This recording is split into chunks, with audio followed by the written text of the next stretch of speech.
World War I, a system of alliance brought together the world's superpowers in the largest massacre to date. The border between Germany and France became engraved into the soil as the Western Front became the center of all catastrophe. It was war like no other, consuming the nation's youth as the call to arms was heard. It scarred everyone involved, leaving some nations for dead. However, the atrocities of this war would not be so grand in scale were not for the deadly technology inspired by the rage of war. These technologies were diverse in range and impact. However, their impact on the war was unprecedented.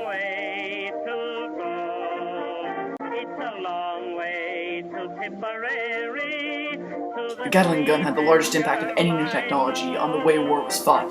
Its shots went fast and far, and were accurate for hundreds of feet. They shot bullets at unprecedented speeds, tearing up any trooper that dared to get in the way. To avoid getting shot, soldiers dug trenches deep enough to stand in.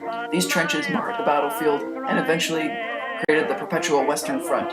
In a sense, these rapid-fire fiends that tore apart the battlefield indirectly shaped the battlefields themselves.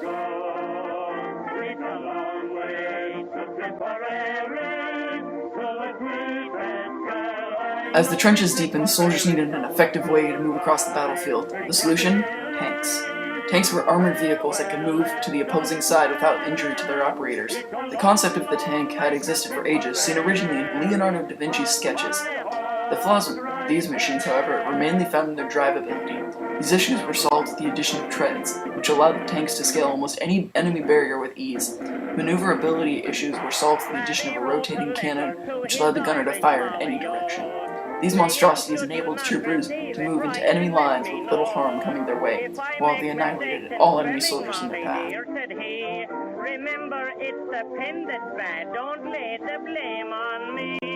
Ripping through the skies in intense aerial combat, World War I is the first time airplanes were practically applied for reconnaissance use.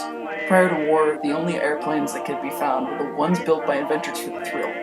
The war led to a multitude of developments for airplanes, such as functioning Gatling gun and better stability. The byproduct was a machine like no other, screeching through the sky and engaging in dogfights. The creation of such vehicle allowed the army to strike from a place where few ever feared danger, from above. Instead of just worrying about Gatling gun fire, soldiers were forced to turn their eyes to the skies to avoid imminent danger.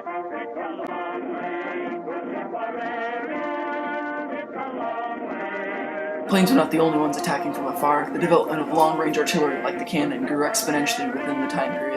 This artillery culminated in a number of forms, sometimes even existing as massive cannons with barrels that spanned hundreds of feet long. These pieces, however, were only effective at long range, and were inaccurate, unreliable, and altogether a waste of money.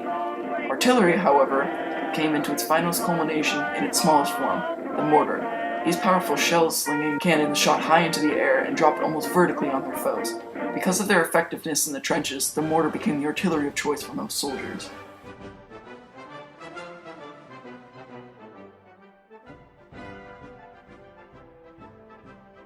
Not only were soldiers forced to watch for land and air attacks, but they would soon face attacks from the sea as well.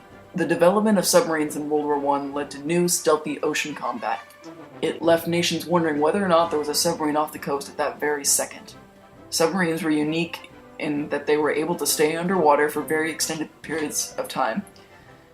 Armed with new technology such as the torpedo, these submersible ships soon struck fear into the hearts of the nation. However, few could predict their existence would prompt the intervention of an entire nation. The use of German U-boat led to the sinking of the Lusitania, a European cargo ship with American passengers. Within weeks, the US finally played their role in ending World War I.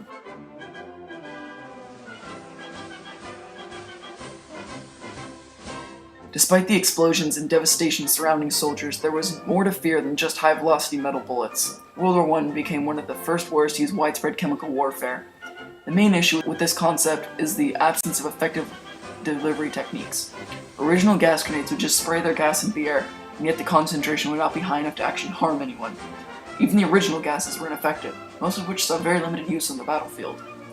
Even though the technology was ineffective, a form of protection was created. Gas masks quickly found their way onto the battlefield, and they became the only protection against these half-deadly toxins. Those who did not get their mask on in time did have a chance of dying. However, more soldiers died from shell shock than from gas poisoning.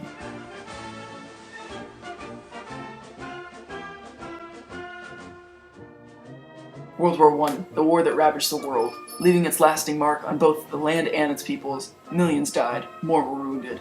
and even more were psychologically harmed by this war to end all wars.